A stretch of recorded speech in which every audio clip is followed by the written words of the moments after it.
খুব সরু চার রাস্তার মোড়, ডান পাশে বাড়ি, বাঁ পাশে বাড়ি, পেছনে গলি আর বাড়ি, সামনে পুরান ঢাকার চকবাজারের চুরিহাট্টা শাহী জামে মসজিদ। বুধবার রাতে মর্মান্তিক আগুনের সূত্রপাত মসজিদের মূল গেটের সামনে থেকেই। এই আগুনের লেলিহান শিখায় মসজিদের চারপাশের ৩০০ হাত এলাকার সব বাড়ি, দোকান ও অন্যান্য স্থাপনা পুড়ে ছাই। কঙ্কাল হয়ে দাঁড়িয়ে আগুনে পুড়ে যাওয়ার সাক্ষ্য দিচ্ছে সুউচ্চ ভবনগুলো।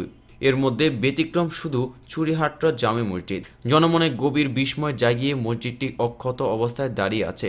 কৌতূহলী মানুষ আসছে আর মসজিদটিই দেখছে। কেউ কেউ বলছে এ মহান আল্লাহর অপার রহস্য। এলাকাবাসীর সঙ্গে কথা বলে জানা যায় এই মসজিদের নিচ থেকেই আগুনের সূত্রপাত হয় একটি পিকআপ ভ্যান গাড়িতে থাকা সিলিন্ডার গ্যাস থেকে, যা পরে বিস্ফোরণ হয়ে বিদ্যুতের ট্রান্সফরমারে গিয়ে লাগে। সেখান থেকে দোকানে থাকা কেমিক্যালে লেগে যায় আগুন। মুহূর্তের মধ্যেই তা ছড়িয়ে পড়ে পুরো চকবাজারের সরু গলিতে। এরপর শুধু হাহাকার, আর্তনাদ আর লাশ। কিন্তু বিস্ময়কর, চুরিহাট্টা মসজিদে তেমন কোনো সমস্যা হয়নি। এলাকার আব্দুর রশিদ আমাদেরকে বলেন, মসজিদের নিচে পিকআপ ভ্যানে থাকা সিলিন্ডার গ্যাস বিস্ফোরণ হয়। সেখান থেকে পুরো চুরিহাট্টা এলাকায় আগুনের লেলিহান শিখা।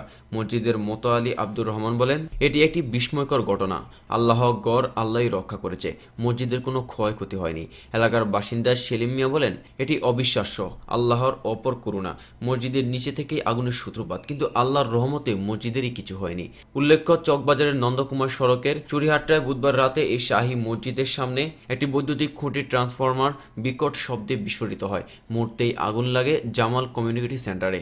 আগুনের ভয়াবহতা এত বেশি ছিল যে সে আগুন ছড়িয়ে পড়ে পাশের চারতলা ওয়াহিদ ম্যানশনে। ভবনটির প্রথম দুই তলায় প্রসাধনী সামগ্রী, প্লাস্টিকের দানা ও রাসায়নিক দাহ পদার্থের গুদাম থাকায় আগুন ছড়িয়ে পড়ে পাশের আরও একটি ভবনে। পাশের কয়েকটি খাবারের হোটেলের গ্যাস সিলিন্ডারও বিস্ফোরণ ঘটে। পুড়ে যায় সড়কে থাকা একটি প্রাইভেট কার সহ কয়েকটি যানবাহন। এ সময় পুড়ে যাওয়ার কয়েকটি মরদেহ পুড়ে থাকতে দেখা যায়। প্রায় ৫ ঘন্টার চেষ্টায় আগুন কিছুটা নিয়ন্ত্রণে আনতে সক্ষম হয় ফায়ার সার্ভিস। রাজধানীর প্রায় সবকটা ইউনিটই কাজ করে আগুন নেভাতে। খুবই ঘনবসতি এবং রাস্তা শুরু হয়, আগুন নেভাতে বেগ পেতে হয় ফায়ার সার্ভিসকে।